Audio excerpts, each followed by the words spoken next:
Leave it to the Greeks to turn geometry into art.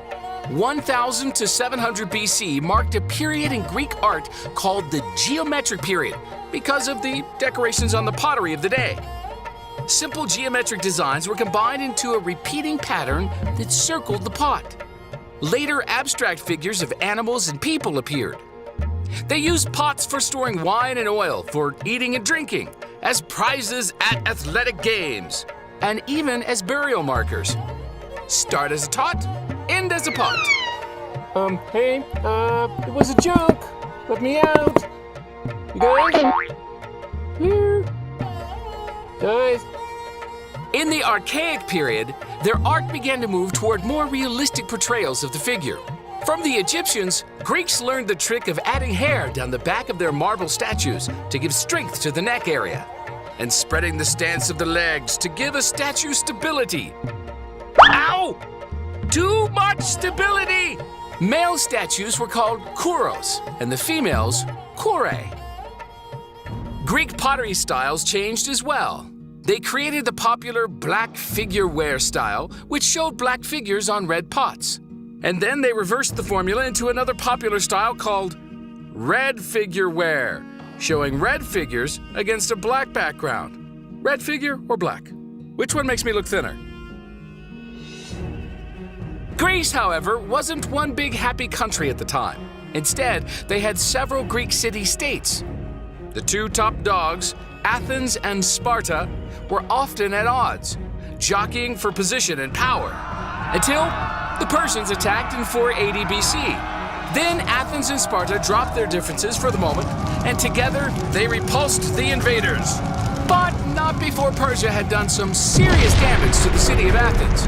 It was time for the Athenians to rebuild.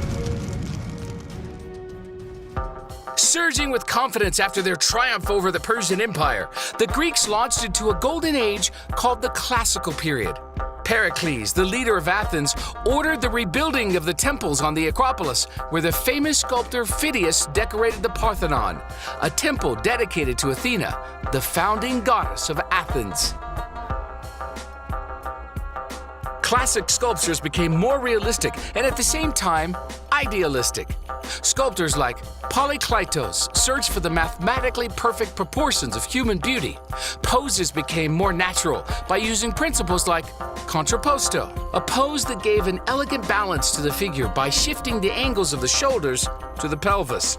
Using the ratio of the size of the head to the body, Greek artists discovered that the average male or female has a proportional height of 6.5 to 7 heads. By increasing the size of the body to the head, they discovered a more visually appealing proportion. Even today, comic book artists use these idealized proportions to draw superheroes.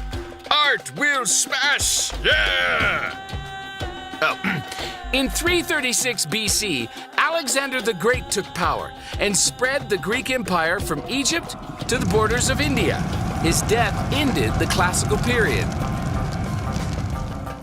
In the Hellenistic period, Greek sculptors still popped out amazingly lifelike sculptures, but now they added more emotion and action, like poor Laocoon and his two sons being strangled by two giant snakes sent by the gods as punishment. The sculptor Praxiteles broke the long Greek tradition of portraying male subjects in the nude and the females clothed with his Aphrodite of Knidos, which became the first nude woman. More Roman copies were made of this Greek sculpture than any other. The idea of empire appealed to the Romans too, and in 214 BC, they took control of Greece. The Romans loved Greek culture.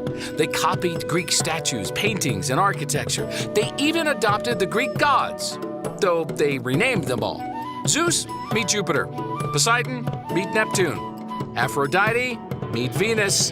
The Romans, though, were much more interested in portraiture of real people. Instead of seeking the ideal, they sought for a true likeness of their subject. Warts and all. Also, Romans used art as propaganda to promote a political agenda and glorify emperors and their exploits. Emperor Augustus had himself portrayed as a strong young military leader in his warrior's breastplate, even though he was much older at the time. kind of like some people's Facebook picture. Trajan's column is like movie scenario in stone, the sculpted scenes depicting Roman battles and their ultimate victory. Roman architects became masters of the arch and the dome. The arch was a huge innovation for the creation of bridges and aqueducts. And the dome became the staple of big official buildings, like the Pantheon, which became one of the most influential buildings in Western architecture. The expansion of the Roman Empire spread Greek and Roman ideas throughout Europe, which formed the foundation of Western culture.